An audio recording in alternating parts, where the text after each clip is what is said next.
Now, going back just a little bit now, to Deuce McBride, and was something, I don't know, maybe it was just, wishful thinking, or maybe just, overanalyzing the situation. But one thing I did notice with Deuce McBride, he kind of reminded me at one point, he kind of reminded me of the Derek Fisher from the early Laker teams. Not the second time when they won back to back, but when they went and they won in the three-peat, just being that role player that could play defense. And I feel as though, like, if he really, like, works on his shot this offseason, I really do think that he could fit into that role. Come get off the bench, defend, some of the quicker guards in the East, also in the West, knock down the open threes when the ball cuts, to him or whatever the case may be.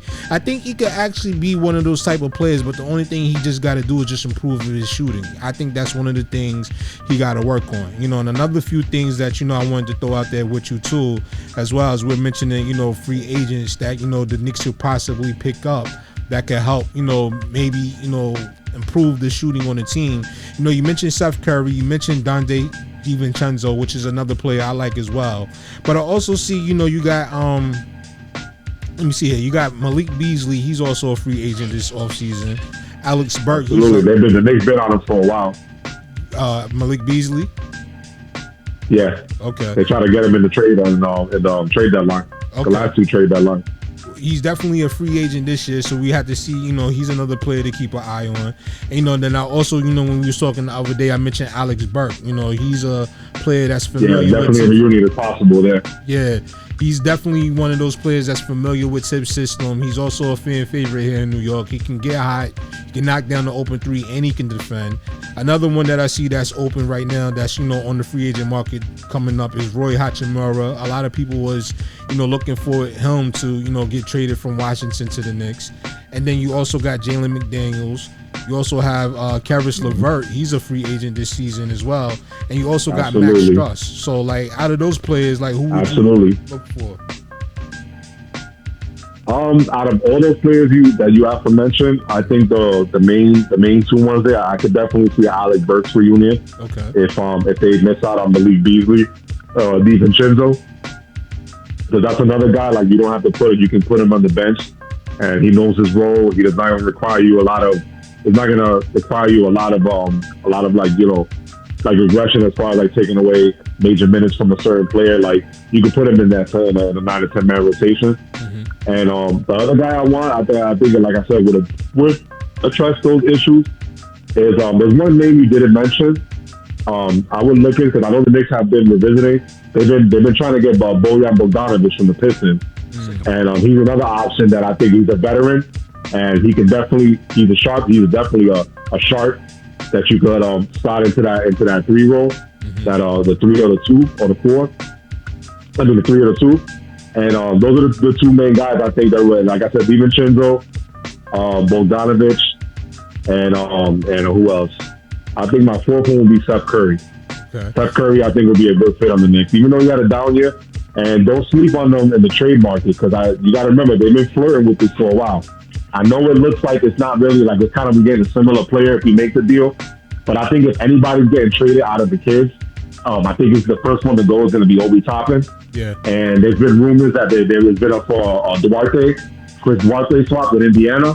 And remember, the Knicks tried to draft him. They tried to move up in the draft, trade up to get him, because they really liked what they saw out of him. He's another guy. Unfortunately, he got into rhythm early in the year. He got hurt and never found his rhythm again. But that's another in the trade option if you want to upgrade to another shooter, a young guy that still got a lot of potential. I would look into that too. That would be another option. I like that one right there. You mentioned Bogdanovic. He's somebody I've been watching since, he played for the Jazz. And he's one of those shooters that can knock down the open shots, as you said. And also, I like the fact that he has height on him. Like, I think, like, if we had, like, a tall shooter, in which I thought that, Isaiah Hartenstein was going to be in that role and could have been effective for us if they let him take more outside shots. If you bring a guy like Bogdanovic, that's definitely going to be something that would, pick up for us, having a big that can sit out there on the 3-point line, and somebody you got to account for that will also help to space the paint, and you're not going to be able to pack the paint like we've seen in that Miami Heat series. this past playoffs and everything. So he's definitely one that I like to watch.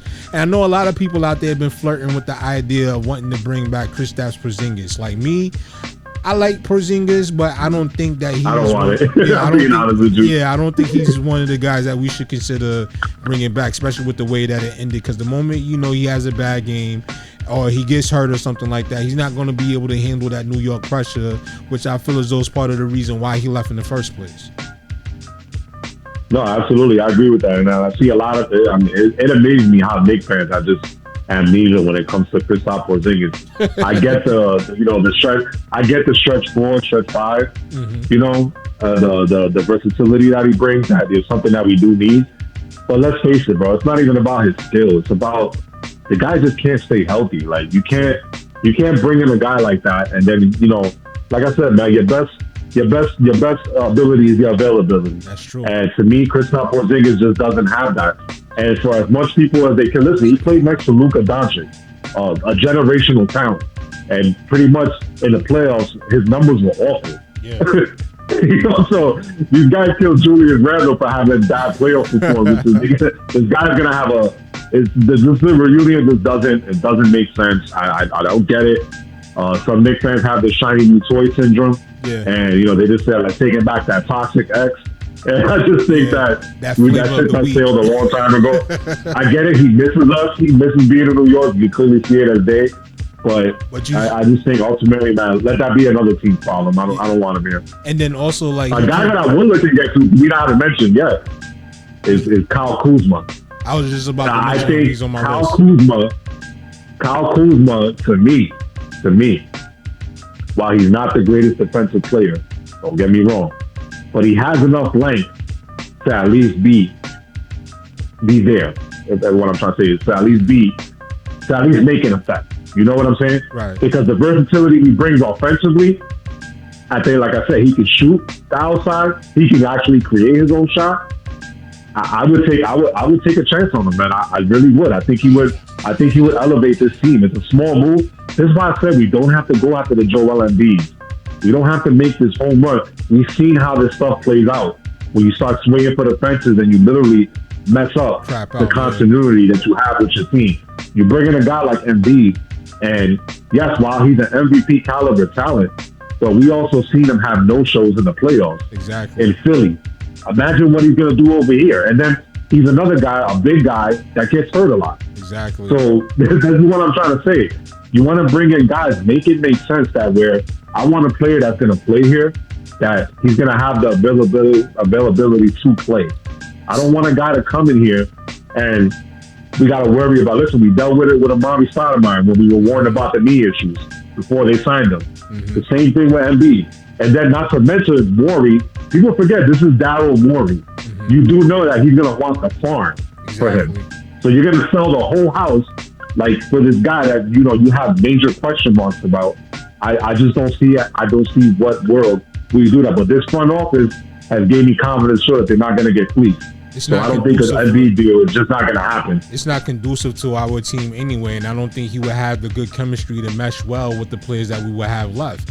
And then at the end of the day, like you just said, if you go and you make a move for a guy like Embiid, you're going to have to give up the house. Like, last season, everybody got pissed off because the Knicks didn't give up the house to go get Donovan Mitchell, which turned out to work for us because we ended up knocking off the Cavs in the playoffs. But you go and you Absolutely. give up, go and you trade for a guy like Embiid or trade for a guy like, Giannis, or a guy like most people have been talking about lately is, Luka. You're going to have to give up, a nice little, handful of players. And then on top of that, you're going to give away like more than half of your draft picks to acquire this person. And then after that, what are you going to be able to build with? Because you got all of your money tied into this one player. And then all this, these different players that you had that could have filled out your roster, they playing for another team right now because you wanted to bring in that one guy that will ruin the chemistry for the team.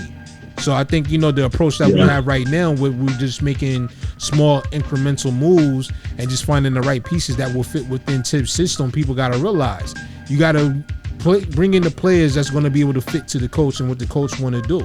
And that's why a lot of people, like, you look at the Cam Reddish situation, you look at the, the situation with Kevin Knox and some of these other guys, they just did not fit the system. You look at when they traded for Josh Hart, he was a hand in glove fit. Fitting into the system, did everything like he wanted them to do. He was a glue guy. A lot of people like to say when it comes to describing the type of player that Josh Hart is. So you got to bring in people that's going to fit the system. You can't just bring in people that have a name. And I think that's the one thing that a lot of Knicks fans get mixed up in, is they get mixed up in the whole star quality or the name value that most of these players play, but you don't never see the things that they do on the court. You know what I'm saying? Because like a lot of people, like you talking about Embiid disappeared. He was pretty much non-existent this whole playoffs. Want to be heard on the Nonstop Radio Show? Send us your submissions in MP3 format at Let's Network Musically 212@gmail.com. This is Nonstop Radio.